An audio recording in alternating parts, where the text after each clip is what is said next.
फैजाबाद जिले की एक रात की बात है। वहां के घाट रेलवे स्टेशन में कई सारे ऑटो ड्राइवर खड़े थे।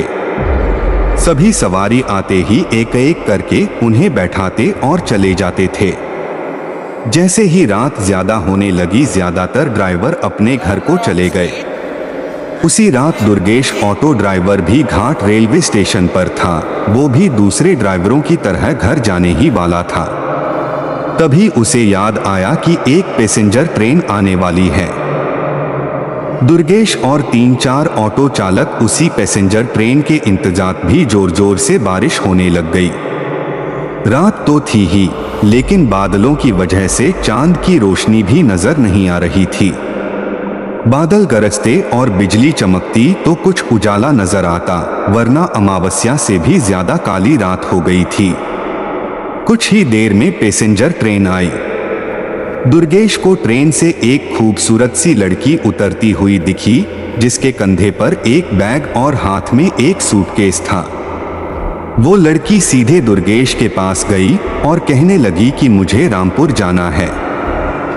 दुर्गेश ने कहा कि अभी बहुत रात हो रही है, इसलिए 700 रुपये किराया लगेगा। अगर आप सुबह जाएंगी तो मैं 200 रुपये में ही छोड़ दूंगा। लड़की ने जवाब दिया, मुझे अभी जाना है।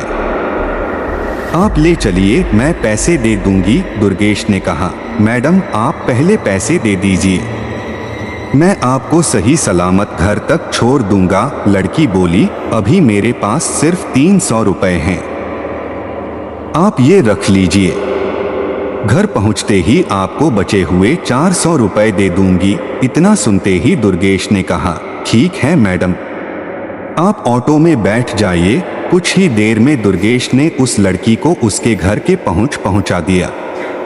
वो लड़की ऑटो से उतरी और घर के अंदर चली गई। दुर्गेश अपने 400 रुपये के इंतजार में खड़ा रहा। आधा घंटा बीत गया, लेकिन लड़की लौटकर नहीं आई। दुर्गेश के मन में हुआ कि अंदर जाकर देख लेता हूं कि वो अब तक क्यों नहीं आई। उसने घर की घंटी बजाई और जोर जोर से आवाज लगाने लगा।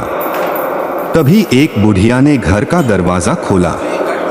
दुर्गेश ने उससे कहा कि एक मैडम यहाँ ऑटो से आई थी, उन्होंने मेरे 400 रुपये देने हैं, वो अब तक पैसे लेकर बाहर नहीं आई। बुढ़िया ने हैरानी से पूछा, कौन मैडम? यहाँ तो मैं और मेरे पति के अलावा और कोई नहीं रहता।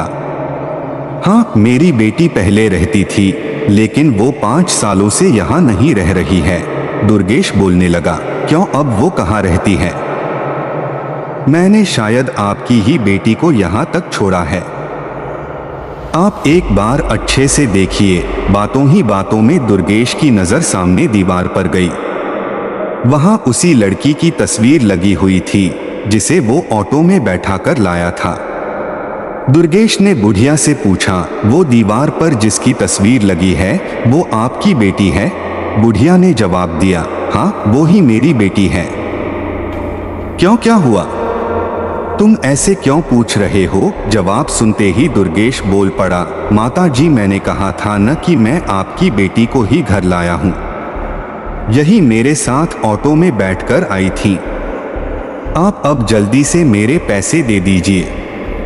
देखिए, सुबह भी हो गई है, मैं कब से यही खड़ा हूँ। बुढ़िया ने दुखी मन से कहा, बेटा ऐसा नहीं हो सकता। हाँ, ये मेरी बेटी है, लेकिन 5 साल पहले ये ट्रेन के नीचे आकर मर चुकी है। इसे तुम कैसे घर ला सकते हो? ये सुनते ही दुर्गेश के होश उड़ गए। वो तेजी से वहां से भागा। जैसे ही वो ऑटो के पास पहुंचा तो देखा कि उसकी सीट में 400 रुपये रखे हुए थे। उसने वो पैसे भगवान के सामने रखे और मंत्र का जाप करते हुए आगे की ओर बढ़ गया। उसके मन में हुआ कि आज तो सवारी बैठाने और पैसेंजर ट्रेन के लालच में मेरी जान जाते जाते बची है। उस दिन से दुर्गेश ने रात को ऑटो चलाना ही बंद कर दिया। वो सिर्फ दिन के समय सवारी लाता व ले जाता और रात को घर में आराम से सोता है। कहानी से सीख, दिन में काम करने के साथ ही रात को आराम करना भी उतना ही जरूरी होता है। नहीं तो ज्यादा लालच भारी पड़ सकता है।